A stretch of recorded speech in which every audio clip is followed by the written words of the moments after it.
Oke, selamat datang teman-teman di pertemuan psikologi gender. Hari ini kita akan membahas tentang gender dan kemiskinan. Oke, nah ini bisa jadi satu diskusi gitu ya, yang mungkin teman-teman nanti bisa sampaikan melalui forum diskusi. Apa sih sebenarnya yang kalian pikirkan gitu ya ketika membahas tentang konsep kemiskinan gitu? Apa sih definisi dari kemiskinan gitu? Yang akan saya jelaskan beberapa perspektif definisi tentang kemiskinan. Yang pertama kita bisa lihat dari pendekatan secara monetary atau pendekatan dari sisi finansial gitu ya, bahwa kemiskinan itu dipandang sebagai penurunan konsumsi dan pendapatan gitu, dan didasarkan pada garis kemiskinan. Jadi penekanannya adalah pada uang gitu ya, pada pendapatan, pada finansial. Kemudian pendekatan yang kedua kita bisa lihat dari capacities atau kemampuan. Artinya di pendekatan ini kemiskinan itu dilihat dari kurangnya atau rendahnya sumber daya yang menghalangi orang untuk terlibat dalam kegiatan dasar untuk menyambung hidup mereka gitu, dan bisa mendapatkan hidup yang nyaman, yang sehat gitu, dan mewariskan apa yang mereka miliki atau sumber daya yang mereka miliki di generasi mendatang. Selain itu capacities approach juga meliputi hal-hal yang kem ke kemampuan untuk bisa berinteraksi secara sosial, memiliki akses ke pengetahuan dan memiliki kebebasan berekspresi gitu. Jadi, eee, kemiskinan itu tidak hanya dilihat dari segi finansial, tapi juga kemungkinan atau kesempatan untuk bisa memiliki hidup yang layak. Kemudian selanjutnya adalah social, exclusion approach gitu ya, yaitu pendekatan yang menimbulkan proses dan dinamika yang mengecualikan individu atau kelompok dari partisipasi sosial. Artinya ini seperti treatment atau cara masyarakat memperlakukan atau mengeksklud minoritas gitu ya. Nah, ini juga bisa dipandang sebagai salah satu makna dari kemiskinan. Jadi dari ketiga pendekatan ini, teman-teman mungkin bisa mulai melihat bahwa kemiskinan tuh nggak melulu tentang masalah uang gitu ya, tapi definisi kemiskinan tuh ternyata pendekatannya bisa dilihat dari perspektif yang sangat variatif.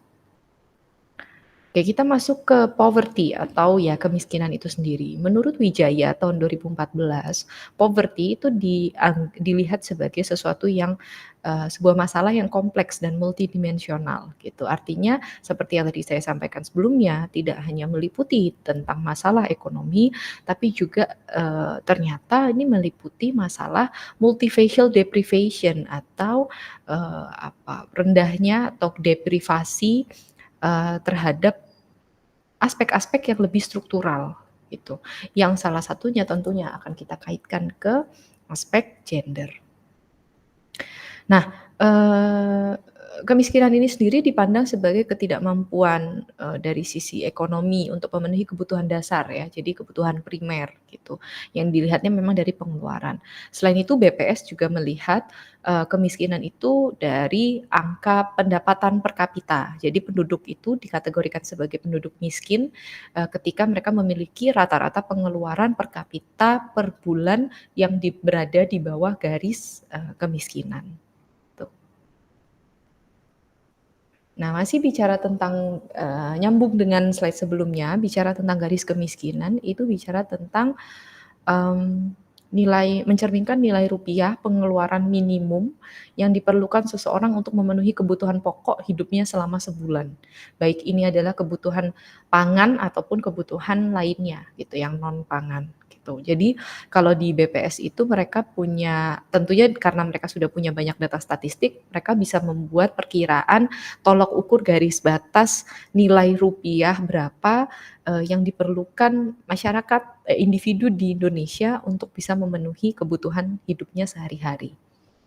Nah, secara lebih spesifik ada juga istilah yang disebut garis kemiskinan makanan gitu ya, yang mana ini, mengacu pada nilai pengeluaran minimum yang dibutuhkan per orang untuk bisa memenuhi kebutuhan kalori harian. Jadi kalau misalkan manusia itu kan umumnya kita tuh harusnya mengonsumsi 2.100 kilokalori gitu ya per hari gitu. Jadi Apa namanya, nah kebutuhan, garis kemiskinan makanan tuh dilihat dari nilai pengeluaran ini. Misalkan kalau per hari itu kita makan 3 kali sehari gitu ya, mungkin ditambah dengan, snack-nya gitu yang intinya memenuhi 2.100. Nah, 2.100 kilokalori.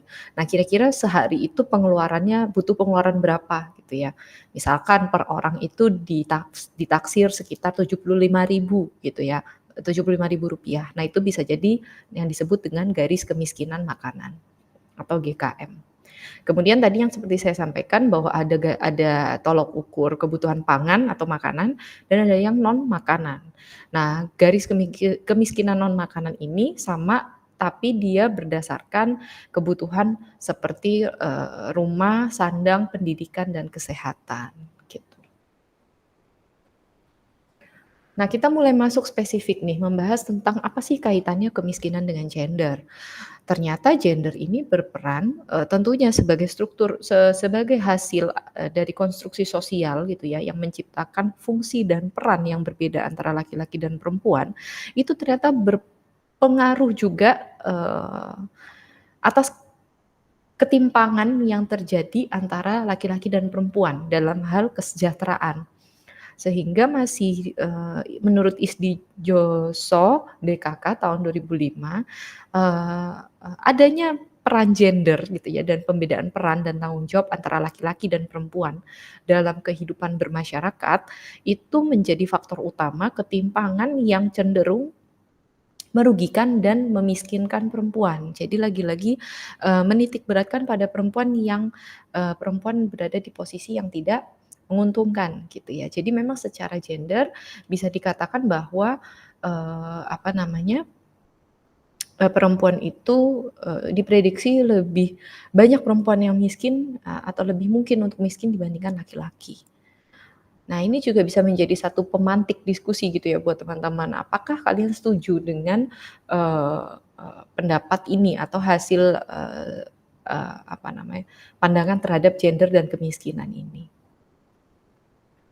Nah, sebenarnya salah satu penjelasannya adalah tentunya yang sudah kita ketahui bahwa, perempuan itu memiliki keterbatasan terhadap akses dan kesempatan ya untuk bisa mengembangkan dirinya dan meningkatkan kesejahteraannya. Jadi, akar dari, bisa munculnya kemiskinan gitu ya dan lebih berat menitik beratkan pada perempuan, itu dimulai dari ketimpangan atau ketidaksetaraan, hak-hak yang dimiliki perempuan dan laki-laki, gitu. Jadi kemiskinan itu nggak dilihat dari dimensi rumah tangga saja, tapi kemiskinan itu bisa dilihat dari keterbatasan akses dan kemampuan serta kesempatan untuk mengembangkan diri.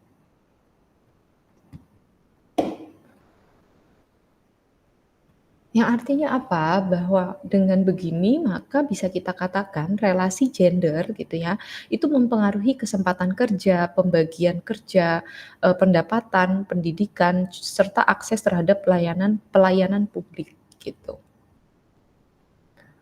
Nah, ini sama gitu ya, bahwa ketika melihat aspek gender dan kemiskinan, perempuan itu dilihat sebagai, gender yang kelompok gender yang lebih berpotensi untuk mengalami kemiskinan karena mereka pada dasarnya sejak awal itu sudah punya keterbatasan atas, hal-hal yang mungkin hanya diperbolehkan atau diberikan kepada laki-laki gitu. Nah, ini bisa berupa aset, bisa berupa material atau bisa juga berupa sosial gitu ya. Jadi misalkan untuk bisa mendapatkan gaji yang lebih baik gitu ya, untuk bisa mendapatkan pelayanan yang lebih baik gitu, serta bisa dari aspek kultural gitu, yaitu mendapatkan pendidikan yang layak gitu untuk kemudian, posisi perempuan dan laki-laki kemudian bisa menjadi setara. Ada istilah yang disebut dengan the feminization of poverty gitu, di mana ini diusung oleh Pierce tahun 1978 yang intinya melihat bahwa peningkatan, eee, peningkatan angka perempuan yang miskin itu bisa jadi kemiskinan pada perempuan tuh bisa dilihat menggunakan 2 kacamata gitu ya, antara ini memang peningkatan perempuan yang miskin atau peningkatan perempuan yang menjadi kepala rumah tangga pada rumah tangga yang miskin gitu. Jadi mungkin ini dilihat dari aspek individu dan juga, apa namanya, dalam konteks rumah tangga gitu. Jadi ini adalah konsep yang disebut dengan the feminization of poverty. Dan ini semua tentunya keduanya mengalami peningkatan. Gitu. Nah, ini bisa kita lihat di salah satu data dari Eurostat gitu ya, bahwa di tahun 2005, ini data yang diambil di tahun 2015 gitu ya, bahwa perempuan diketahui lebih mungkin mengalami kemiskinan dan juga pengucilan sosial dibandingkan dengan laki-laki gitu. Dengan perbedaan sebesar 1,4%. Gitu. Jadi artinya dari sini aja kita bisa melihat lagi-lagi perempuan dengan start yang mungkin tidak sama dengan laki-laki gitu ya, akhirnya memberikan dampak perempuan ini menjadi lebih berpotensi untuk mengalami kemiskinan. Karena terbatasnya sumber daya yang kita miliki, yang masyarakat berikan kepada perempuan, yang akhirnya mengakibatkan perempuan ini menjadi lebih sulit atau lebih lambat untuk bisa keep up atau beradaptasi dengan kehidupan sehari-hari. Oke, nah kira-kira apa faktor penyebab kemiskinan? Ada beberapa faktor yang bisa kita lihat untuk menyoroti konsep atau kemiskinan ini. Yang pertama adalah jenis pekerjaan gitu. Jenis pekerjaannya apa? Misalkan kalau di Indonesia mungkin yang banyak kalau kita mau mengkategorisasikan orang yang mungkin penduduk miskin gitu ya, berarti pekerjaannya mungkin pekerjaan yang seperti ngamen gitu ya, kemudian menjual koran di lampu merah gitu ya, yang kita mungkin bisa membayangkan gaji atau pendapatan yang dia dapatkan itu berbeda dengan orang yang bekerja kantoran. Artinya yang dia setiap bulannya itu selalu saklek gitu ya, dan mungkin nominalnya juga kalau kantor kan mungkin UMR gitu ya dan seterusnya gitu. Mungkin kalau orang-orang yang bekerja pengamen atau serabutan gitu ya, itu mungkin pendapatannya kan tidak pasti dan mungkin biasanya lebih rendah gitu. Kemudian faktor yang kita bisa lihat yang kedua faktornya adalah kebutuhan pangan, kemampuan menyekolahkan anak dan kondisi kondisi rumah. Artinya apa? Biasanya keluarga yang dengan anak yang semakin banyak kan semakin banyak jiwa yang harus diurus gitu ya. Artinya kebutuhan pangannya meningkat, kemampuan menyekolahkannya juga semua orang tua pasti ingin orang tua anaknya sekolah gitu ya. Jadi ini juga menjadi tuntutan gitu ya yang bisa berpotensi terhambat bila pendapatan tidak sesuai dengan kondisi tersebut. Nah, ini bisa dilihat lawannya adalah yaitu pendapatannya, bisa dilihat dari pendapatannya, kepemilikan aset, tingkat pendidikan, meskipun tidak melulu gitu ya, karakteristik ini tuh mendefinisikan seseorang itu miskin atau tidak gitu. Dan juga kondisi kehidupan sehari-hari dan kondisi keluarga. Nah, lebih lanjut masih bicara tentang bagaimana perempuan kok ditaruh di posisi di mana dia tuh lebih rentan untuk mengalami kemiskinan. Yang pertama adalah tidak dipungkiri bahwa tenaga kerja perempuan di Indonesia ya setidaknya yang saya tahu itu memang dinilai lebih rendah. Ya ini nyambung dengan poin yang kedua, adanya kesenjangan upah dibandingkan dengan laki-laki. Kemudian distribusi sumber daya rumah tangga, jadi masalah domestik gitu ya, yang mana masih berpegang pada nilai-nilai patriarki. Kita sudah sangat amat sering membahas tentang bagaimana nilai-nilai patriarki yang ditegakkan di masyarakat kita itu masih sangat kental dan seringkali cukup menjadi penghalang atau barrier bagi perempuan untuk bisa berkembang atau menjadi lebih baik. Kemudian akses yang tidak setara terhadap properti, penghentian karir perempuan karena harus mengurus anak, mungkin juga bicara tentang perempuan yang kurang dilihat atau kurang dihargai. Biasanya perempuan itu seringkali dipandang sebelah mata, misalkan bicara tentang perempuan yang menjadi pemimpin gitu ya dalam sebuah organisasi. Banyak orang yang pasti akan underestimate atau merendahkan perempuan yang tidak bisa mengambil kebijakan secara objektif, yang lemah gitu ya, yang emosional dan seterusnya sehingga dianggap bukan sosok pemimpin yang ideal. Nah, itu salah satu contoh kurang dihargai. Kemudian pembagian tugas yang tidak seimbang terkait dengan masalah rumah tangga ya, ya ini kita juga sudah sering bahas gitu, bagaimana masyarakat masih melihat perempuan sebagai perempuan dibebankan oleh tugas domestik yang lebih banyak, sementara laki-laki tugasnya adalah mencari nafkah di luar gitu ya, bekerja.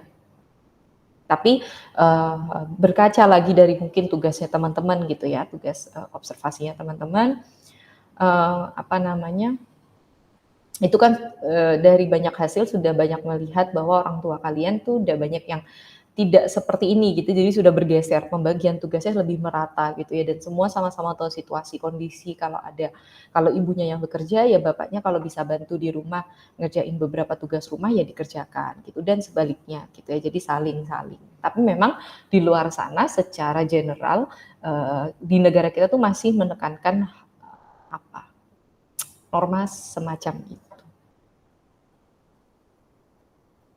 Oke, nah ini sekarang kita bahas tentang sedikit tentang ketimpangan antara hak-hak yang dimiliki oleh perempuan dan laki-laki. Yang mana di dalam yang paling utama adalah ini bicara tentang pelembagaan dan pelanggengan relasi kuasa yang tidak setara gitu. Yang mana ini melibatkan beberapa aspek politik, ekonomi, dan juga relasi di dalam rumah tangga dan keluarga. Jadi memang ketidaksetaraan dalam kekuasaan gitu ya, itu yang cukup menjadi satu faktor utama kenapa perempuan itu masih timpang gitu ya, dia masih masih tidak lebih kuasanya tidak lebih besar dibandingkan dengan laki-laki secara general.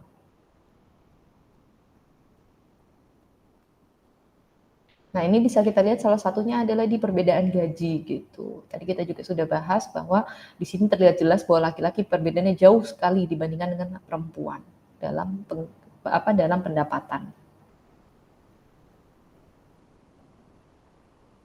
Oke, teman-teman mungkin bisa nanti di PPT bisa klik ini untuk melihat apa ya, bagaimana pekerjaan perempuan gitu ya dalam yang dikaitkan dengan aspek kemiskinan. Baik, itu adalah materi tentang gender dan kemiskinan. Silahkan untuk mengisi forum diskusi bila ada hal-hal yang ingin ditanyakan atau didiskusikan dengan kelas kita. Terima kasih.